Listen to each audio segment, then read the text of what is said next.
Muy buenas tardes, muchas gracias Cristina, muchas gracias a la doctora Raluca, directora de la unidad de genética de aquí, clínica de Blue Health Care.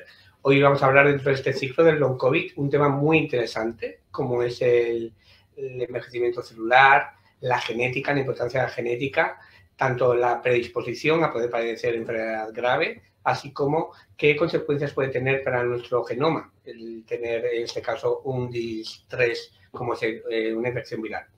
Lo primero que queríamos comenzar con una serie de términos, ¿no? ¿Qué es un telómero, ¿no? ¿Qué es un cromosoma? ¿no? Que sería lo básico, ¿no? Sí, para nuestro público. Sí, buenas tardes. Y muchísimas gracias. Y muchas gracias por la invitación, ¿no? Es verdad, ¿qué es un telómero? ¿Qué es un cromosoma? Pues yo siempre he pensado que es mejor pensar que dentro del núcleo de nuestras células tenemos toda la información genética y eso tiene que estar organizada como unos contenedores que llamamos cromosomas. Los seres humanos tenemos 46 cromosomas con fórmula sexual XX las mujeres y XY los varones, en la mayoría de los casos, ¿vale? Un cromosoma tiene unos extremos. Esos extremos les llamamos telómeros. Cada vez que una célula se divide, esos telómeros, de forma natural, se van acortando hasta que en un momento dado de tantas divisiones la célula muere. Al fin y al cabo es un mecanismo natural, normal, que los telómeros se acorten y también es una defensa porque nuestras células en un momento dado se tienen que renovar. Bien, la longitud de los telómeros se relaciona entonces con el envejecimiento, ¿no? ¿Sabemos si hay estudios que relacionen la longitud de los telómeros con la COVID? Por ejemplo, si hay alguna modificación o...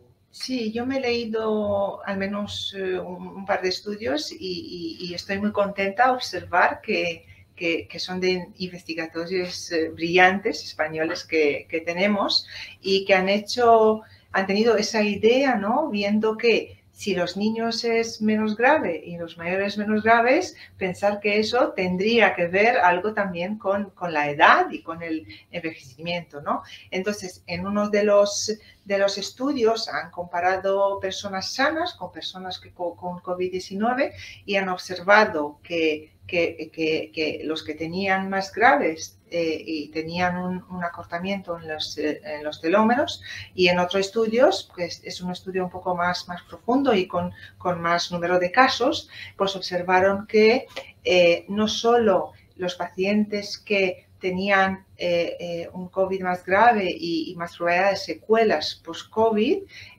tenían una edad biológica acelerada y lo midieron de dos maneras. Por una parte, con estos telómeros, con ese acortamiento del telómero respecto a lo que correspondería por su edad cronológica, y por otra parte, midieron de otra manera el envejecimiento con otras técnicas que nos permite pues determinar ciertas cosas que tienen que ver con el epigenoma.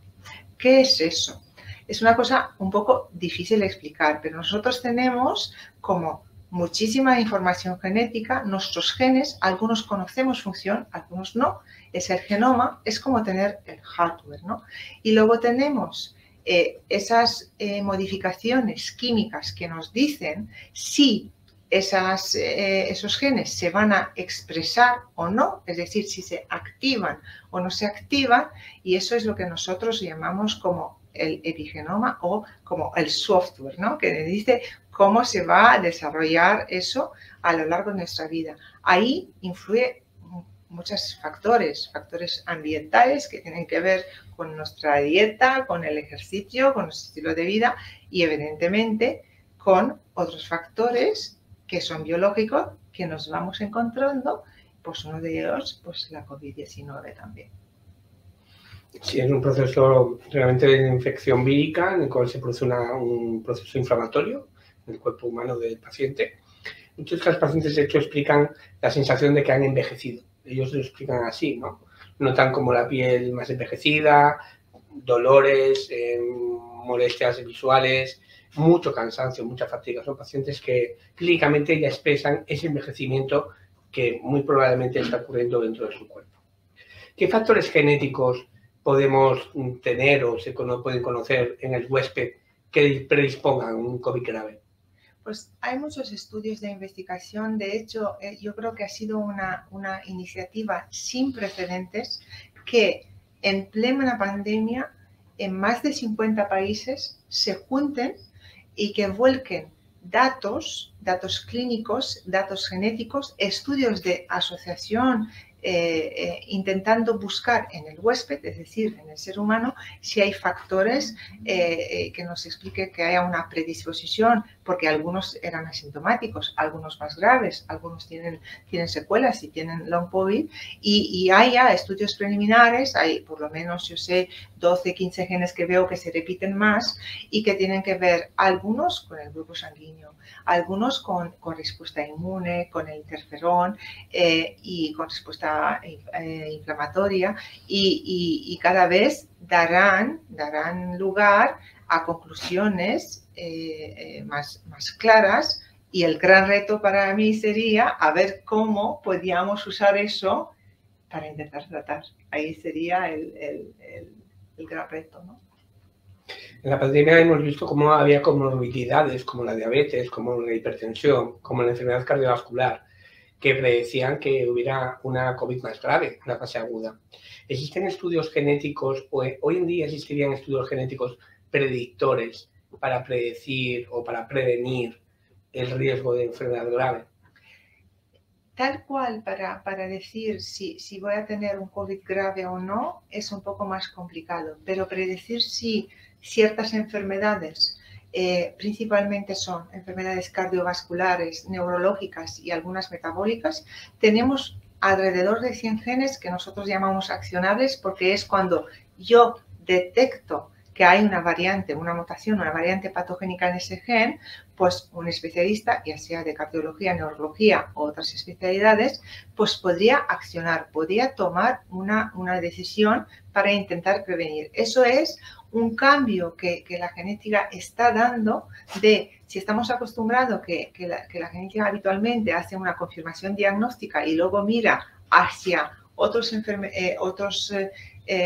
familiares en riesgo, bien sea hermanos, bien sea hijos, pues ahora tenemos que acostumbrarlos a dar el paso como atrás en la detección, prevención y predicción en esas enfermedades, es decir, detectar la alteración genética antes de que aparezca la enfermedad. Entonces, como ejemplo, un 5-10% de las enfermedades renales crónicas tienen una base genética, ¿no?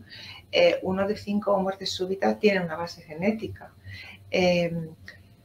Entonces, yo creo que son el cáncer. Un 5-10% de los cánceres tienen un componente hereditario. Entonces, si nosotros, y pretendemos intentarlo y conseguirlo, de ser capaces de encontrar esto antes de que se manifieste la enfermedad, pues yo creo que podemos salvar una vida, ¿no? Dicen que estos genes accionables, la probabilidad de encontrar algo ronda del 2 al 5%, pero 5 de 100 para mí me parece un buen comienzo, ¿no? Muchas gracias. Estamos leyendo últimamente, ha salido un artículo hablando de la farmacogenética. Yo era un tema que casi desconocía, ¿no? Y también estaba apareciendo en concreto sobre el tema del COVID, ¿no? De tratamientos. ¿Qué es la farmacogenética? ¿Qué sabemos a día de hoy? ¿Se puede utilizar realmente? ¿Es ciencia ficción? ¿O nos puede ayudar a la hora de decidir o de escoger el mejor tratamiento para nuestros pacientes? Mira, es que la genética es una disciplina transversal que tiene que ver con casi todas las otras especialidades, ¿no? Y la farmacogenética es el sitio donde la farmacología clínica y la genética se van encontrando, ¿no? Esa asociación entre el gen y el fármaco, ¿no? Porque al final los genes también codifican y ayudan en todo lo que es o bien activar un fármaco o bien metabolizarlo, eliminarlo, y si no lo haces, pues en algunos lo hacen más rápido o más lento y puede que sea más tóxico, o en algunos, si no se activa bien, se lo das y es que no le funciona, ¿no? Entonces, para medicamentos más prescritos, yo creo que hay varios consorcios internacionales y que hay una evidencia científica clara, y hay, no sé, para no dar una cifra, pero alrededor de 30 genes creo que hay un consenso bastante y de 100 fármacos más prescritos donde la evidencia científica es clara, ¿no? Revisé también los últimos artículos donde la gente ante la gravedad y además el número de pacientes tan extenso con COVID-19, pues intentaron buscar también si esos fármacos que se están empleando, pues podíamos tener esos variantes en genes que nos ayuden a que esos tratamientos funcionen mejor, ¿no? Y hay estudios preliminares en ciertos, algunos con más evidencia científica, algunos con menos, y dicen que sí. Yo creo que la farmacogenética va a tener un papel importantísimo y mirando hacia el futuro, ¿no? Que siempre decimos la medicina del futuro.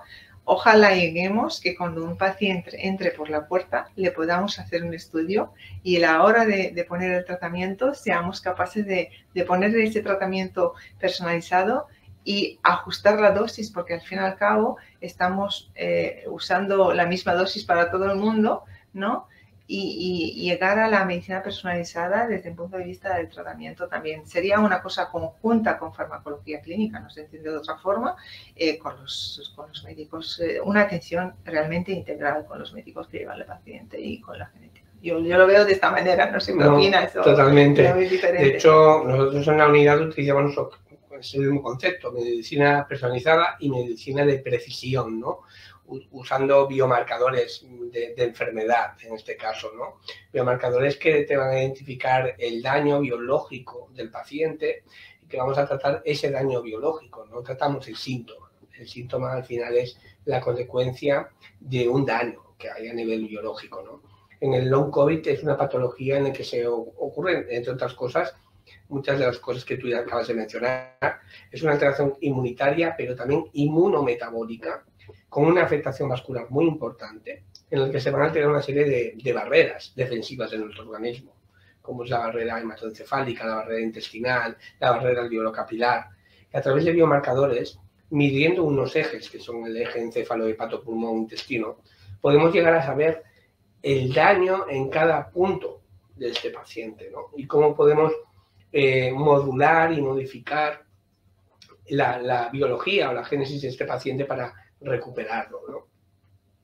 Me gustaría saber, ya que vamos avanzando en la entrevista, la unidad de genética clínica que dio Blue Healthcare, ¿qué ofrece a nuestros pacientes? ¿Qué podemos ofrecerles como unidad, más allá del long COVID? Más allá del long COVID y comunidad, pues hemos pensado organizarlo de tal forma que podamos atender a nuestros pacientes a lo largo de la vida, ¿no? Entonces creo que como ofrecer, lo primero sería una consulta preconcepcional, como antes de tener hijos, ¿no? Porque hoy en día es posible detectar, se llama cribado de portadores de enfermedades recesivas o de enfermedades ligadas al cromosoma X, y de ese modo, pues si una pareja tiene alteraciones en el mismo gen, pues tiene un riesgo de tener un niño afecto habitualmente de una enfermedad grave, 1 de 4, un 25%. Entonces yo creo que es un paso importante que ha dado la genética en la prevención, ¿no? Una vez este paso, pues lo siguiente sería el embarazo, ¿no? En el embarazo, evidentemente, tenemos la posibilidad de hacer cribado prenatal no invasivo, y también diagnóstico prenatal si procediese, si hay indicaciones médicas. Está toda la oferta puesta, ¿no? Luego, si vamos más allá en la infancia, todos esos trastornos de neurodesarrollo que tienen que ver con el niño en las primeras etapas, ¿no?, de su vida, y contando aquí con un buen equipo de pediatras, pues también le podemos hacer estudios que tienen que ver, yo qué sé, con discapacidad intelectual, con autismo, con epilepsia, pues todos los estudios de exoma, de trío, de pues ir más allá si se hace falta, pues te lo tenemos puesto a punto, ¿vale? En cuanto al adulto, pues está cubierta cualquier enfermedad de base genética y si hay indicación clínica, porque las cosas hay que hacerlos con indicación clínica, pues también están en nuestras carteras de servicio. Evidentemente, la segunda opinión, que creo que es algo que nos ha ocurrido bastante, ¿no? También pues tenemos la puerta abierta para eso. Me preocupa, comento así un poco de los pacientes que hemos tenido, esos test directos al consumidor. O sea, hacerte un estudio genético comprándolo en internet, pues luego es que es muy difícil esa interpretación porque desconocemos muchísima información que tiene que ver cómo se ha realizado ese test, qué técnicas se ha empleado, qué se ha mirado, son bastante escasos. Entonces yo eso no les recomiendo. Yo considero que un estudio genético se tiene que hacer con un asesoramiento pretest, porque la gente puede decidir no saber. Entonces cuando miras en ese mar de genes, pues la gente puede decidir qué quiere saber y qué no quiere saber, ¿vale? Y luego con un asesoramiento post-test para saber un poco pues cómo se interpreta eso, para lo que sirve, si no sirve y cómo implica eso a nivel reproductivo y en los familiares, ¿vale?